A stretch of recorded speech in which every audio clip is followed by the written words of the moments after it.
Thank you very much. I feel like I'm in Gauteng. Of course, I'm a newbie in Cape Town. This is my 51st day in Cape Town.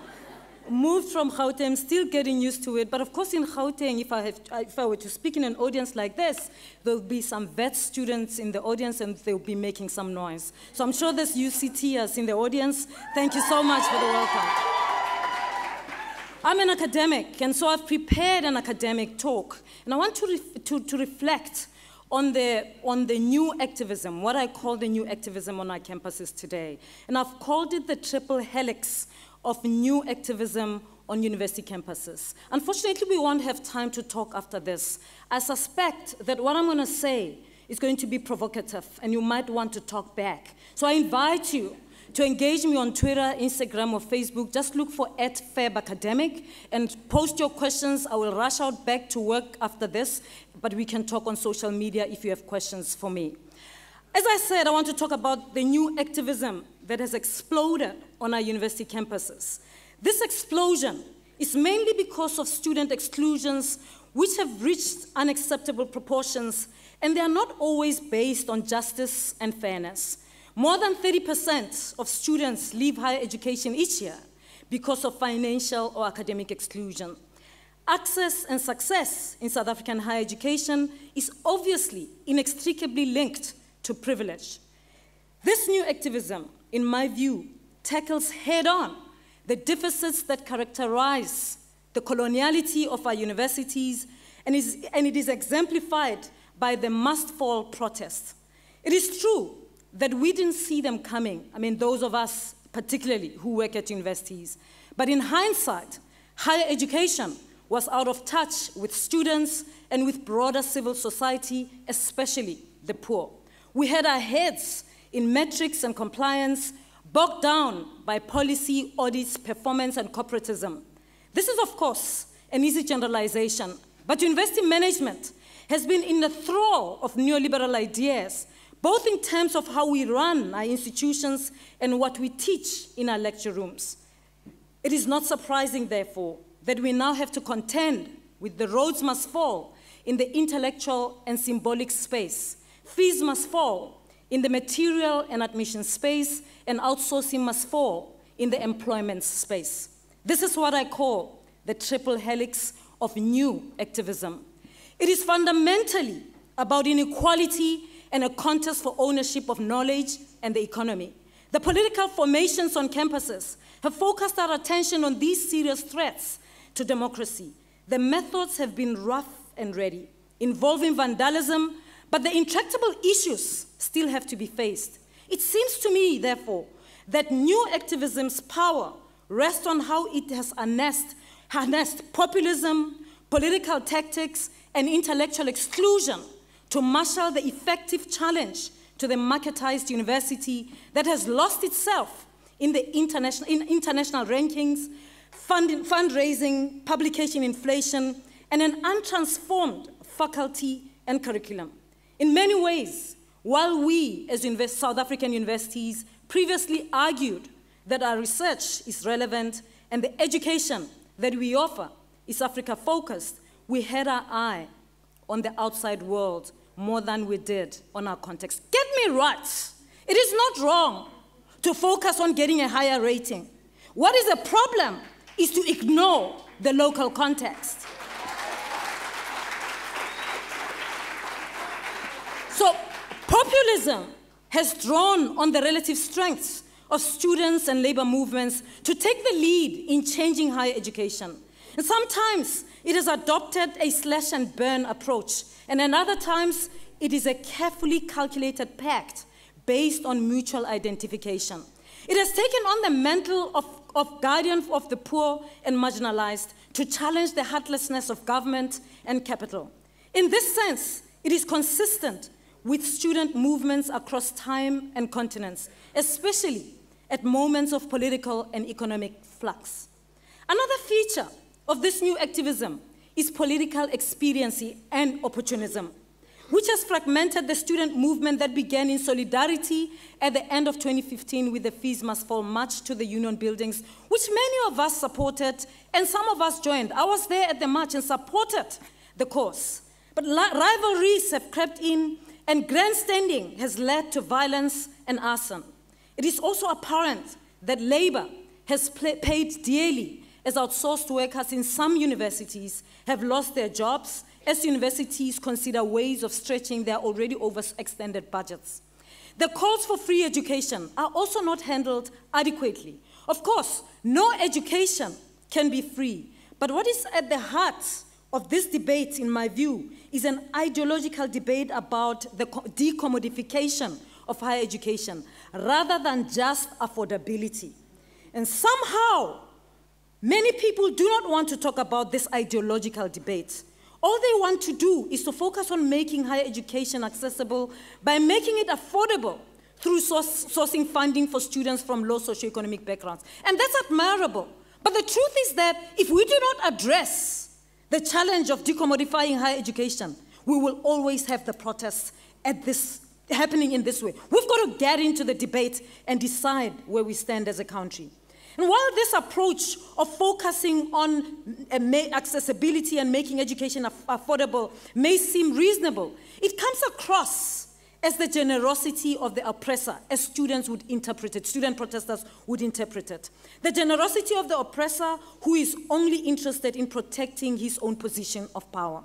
So the reason why the Access Must Rise movement that started at VETS earlier this year has not gained traction is because it is detracting attention from the real debate of decommodification of higher education.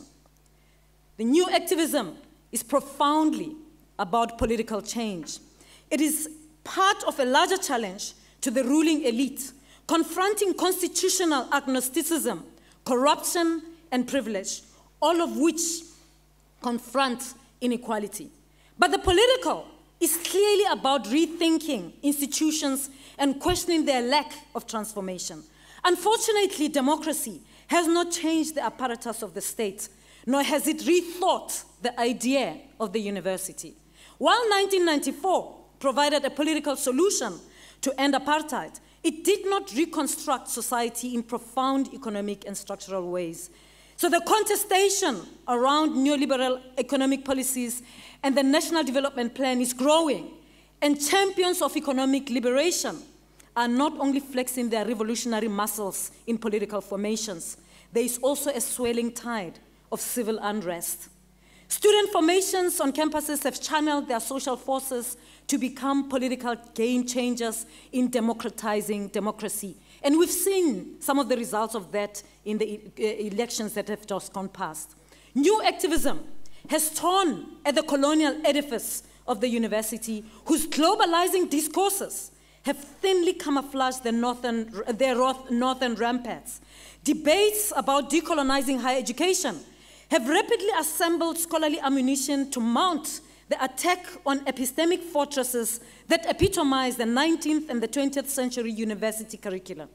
Students are attacking the conventional colonial canons of knowledge, but by marshalling African philosophy, indigenous knowledges, and research methodologies of the global south as an arsenal to disrupt chauvinist traditions of research and innovation and narrow, exclusive curricula. The untransformed academy has also galvanized marginalized black academics who describe the university in South Africa as a European greenhouse under African skies. The university has not responded spontaneously to the vast opening up of knowledges that has followed the end of the Cold War. And in McNullo's words, the colonial matrix of power is still very much in control. Of course, I am aware of the flaws in decolonial thinking that plays down complexity and sometimes even falling into the ideological trap of substituting Eurocentrism with Afrocentrism.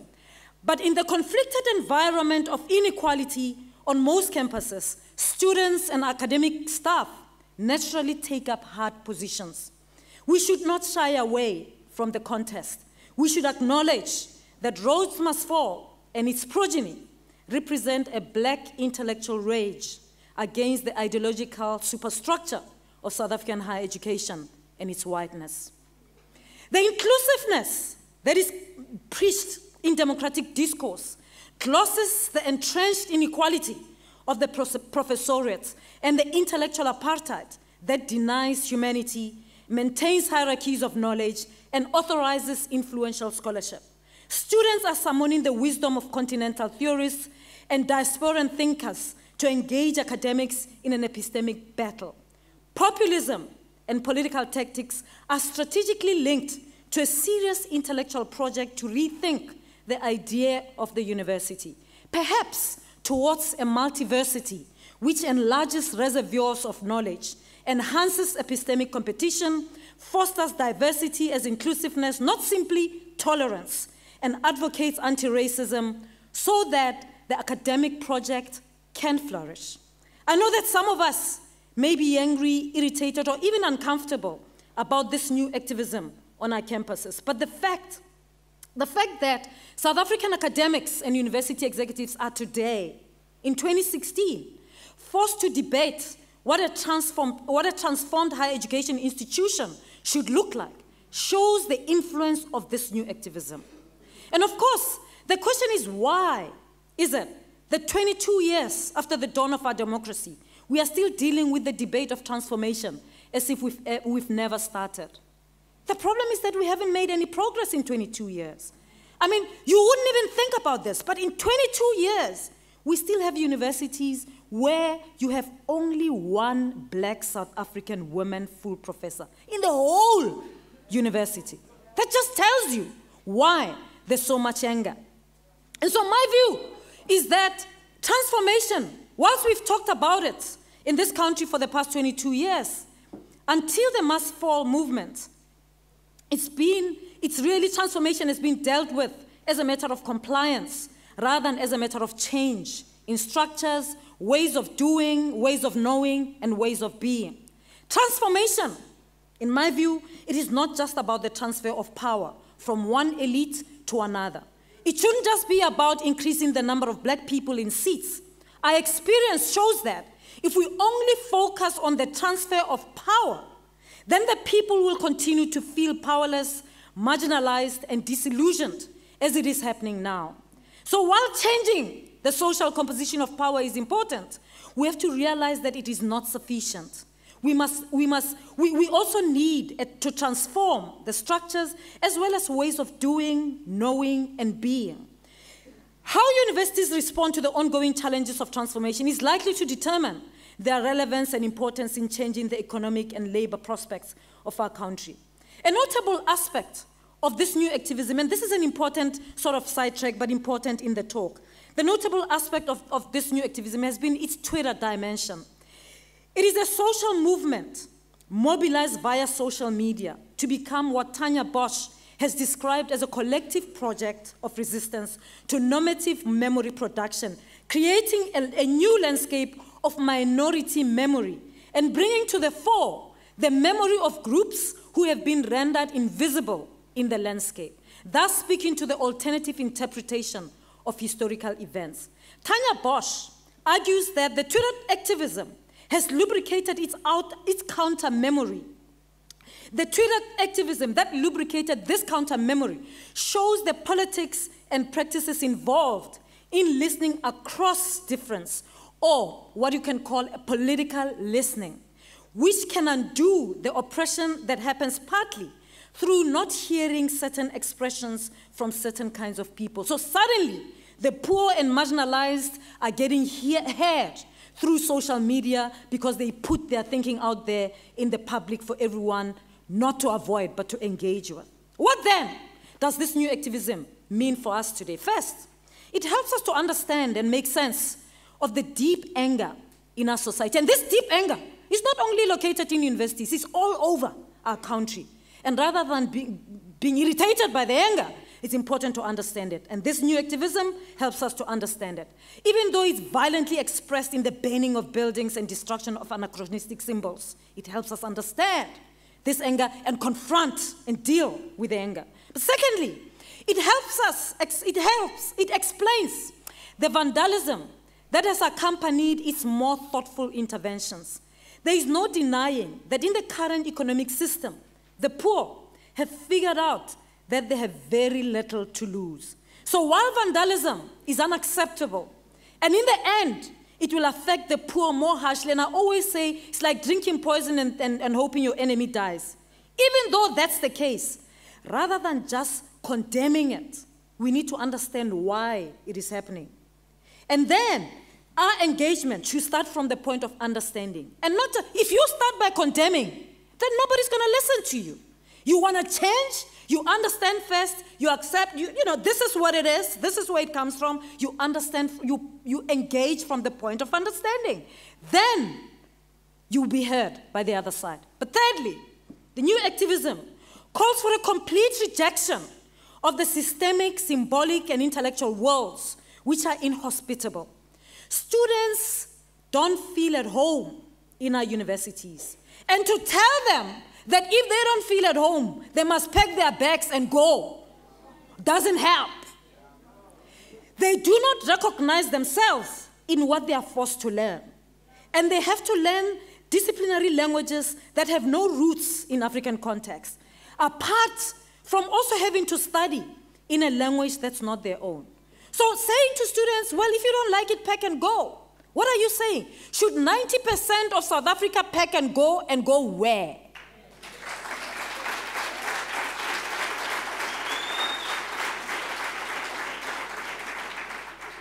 Finally, this new activism pushes us to understand that we have to free ourselves politically, culturally, economically, and intellectually to raise proper academic, to realize proper academic freedom.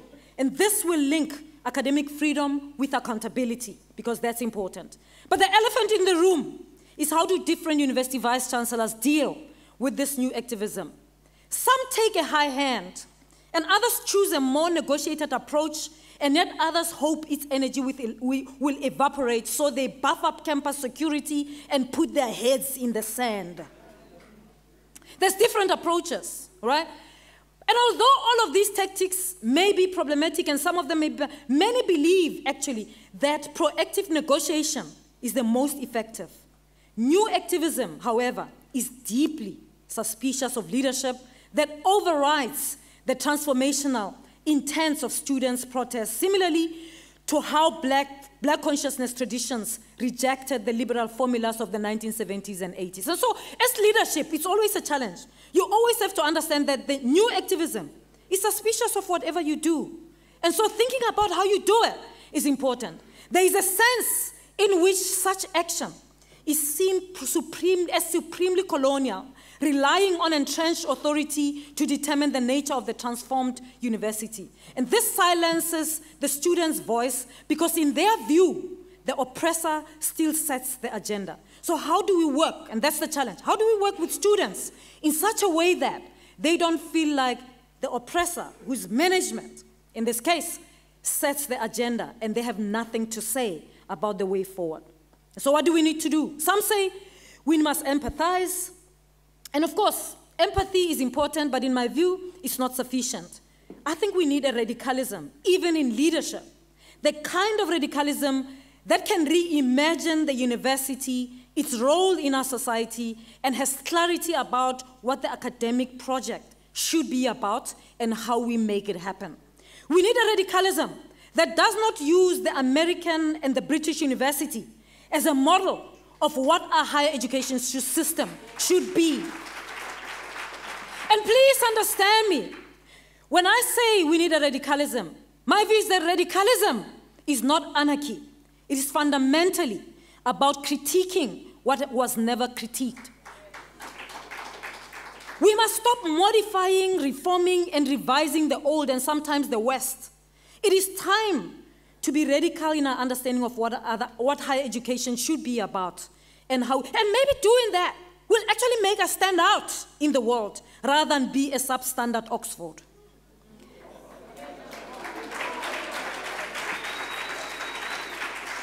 You know, I always say a good university education should, at the minimum, give you as a student, if you're a student, 3 things. It should give a student knowledge, vision, and courage. And this is why, as much as some of the things about the new activism worry me, this is why the new activism also excites me. Because with all its problems, and complexities and discomforts. Because remember, I'm an executive, I'm in management, so in a sense, I'm the enemy. But there's a good reason it excites me, because it suggests that we, as the university, have endowed our students with a vision to see the pain that comes with a hard-won democracy. That you don't win a democracy and you just walk through. There's pain that comes with it. And I think at the moment, we experience some of that pain. And some of our students have acquired an internal conviction that things must change for the better. And they're not going to wait for anyone to make things better. They're going to do it themselves. Of course, the challenge is, how do they do it? And how can we channel them to do it? Allow them to do it, and do it in productive ways that doesn't just focus on the now, but focus on a future, a strong future for higher education. And so I think it's exciting, and so I remain hopeful. All I can say to the other students standing on the sidelines is that you are among the very few who are privileged. In fact, not only the ones who are standing on the sidelines, all our students. Is that if you are at university today in South Africa, you are among the very few who are privileged. And with privilege and the great knowledge that you have comes great responsibility. So you don't have to be a spectator. So if you're there in a university, don't just stand and look at the mass fall movements. Don't, get involved in shaping this new activism. Make it what it should be. Make it focus on strengthening our higher education rather than just breaking it down. Making it not just about the now, but about the future. So how you do it might not be maybe about placards. It might be about writing your position and publishing it in a newspaper. Maybe publishing it as a paper online. Maybe starting a blog, or whatever you do. But get involved, because we need academic activism. You will not, if you get involved, you will not only make society, your local community, or the world better, but you will infinitely make yourself better. So don't opt out. Be part of changing the world. You have nothing to lose, but everything to gain. I thank you.